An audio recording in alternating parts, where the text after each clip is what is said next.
Bonjour à tous et bienvenue pour cette nouvelle vidéo depuis mon jardin, ou plutôt depuis mon établi je devrais dire, puisque aujourd'hui en fait je suis à l'intérieur, même si s'il fait chaud dehors, pour vous parler d'un légume que j'ai cultivé déjà il y a plusieurs années et que je vais relancer cette année, c'est la chayote. Alors la chayote, c'est un légume exotique qui vient un petit peu des zones tropicales, d'ailleurs on le cultive pas mal aux Antilles où il porte le nom de Christophine. On le cultive aussi à La Réunion, où là il a plutôt le nom de chouchou. Évidemment, comme c'est un légume qui vient des zones tropicales, hors de question de le mettre immédiatement à l'extérieur, surtout qu'on est au mois de février. Par contre, c'est le bon moment pour démarrer sa culture, pour faire bien s'enraciner le plant, avant de faire une plantation en pleine terre au potager au mois de mai à peu près, quand les gelées seront passées. Alors c'est un plant qui a déjà démarré, alors qu'il était pourtant dans son sachet. On voit ici qu'il a tout un tas de racines, qu'il y a aussi tout un tas de feuilles et de tiges qui sont en formation ici et qui demandent juste à partir. Et donc, comme vous le voyez, c'est le fruit en fait que l'on plante, puisque c'est lui qui est, c'est un fruit graine et contient la graine.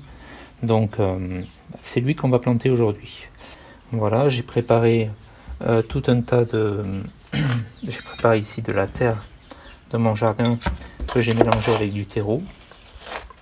Et puis on va y aller, on va boucher un petit peu le trou pour que la terre ne s'y mette pas, qu'elle puisse pas sortir, mais que l'eau puisse quand même s'évacuer. Et puis ensuite je vais remplir mon pot ici en grande partie.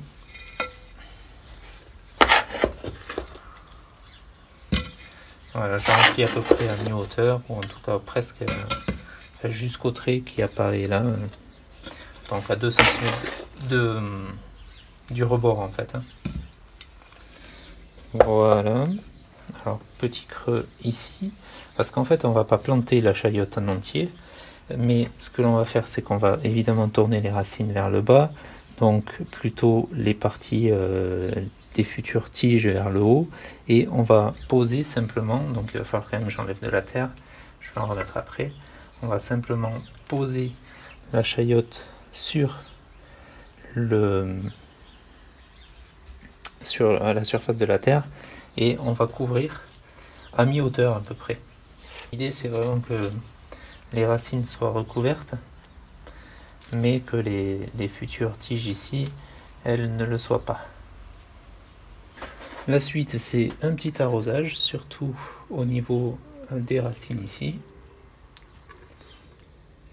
pour bien relancer. Et puis, il va falloir garder ça au chaud. Donc l'idéal, c'est, si vous avez une serre, évidemment, ça va aller impeccablement dedans. Si vous avez une véranda, c'est bon aussi.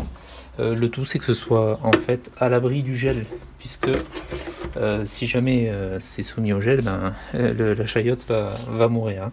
Et puis la suite, eh bien, dans quelques jours.